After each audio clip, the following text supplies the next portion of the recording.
Welcome to Let Me Fix This. Enjoy the video. You start by ensuring the gate has a stable power source. Check generator output or tech energy.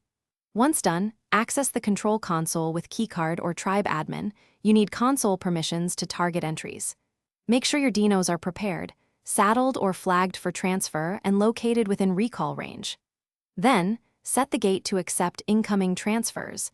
Press the transmit button and confirm the destination gate. This gets you into the first active transfer step quickly and reliably.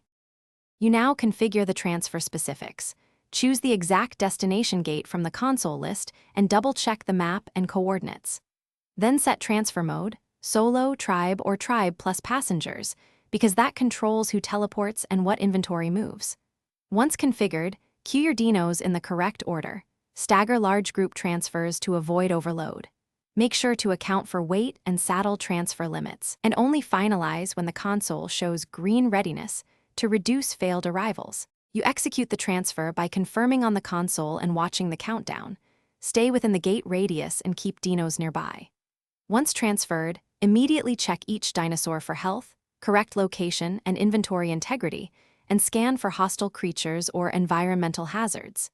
If something goes wrong, no arrival, missing dino, or console error, first verify power and permissions, confirm dinos aren't pinned or incapacitated, and then retry after a 30 to 60 second cooldown. That resolves most common failures. Thanks for watching. If you found this helpful, don't forget to like and subscribe.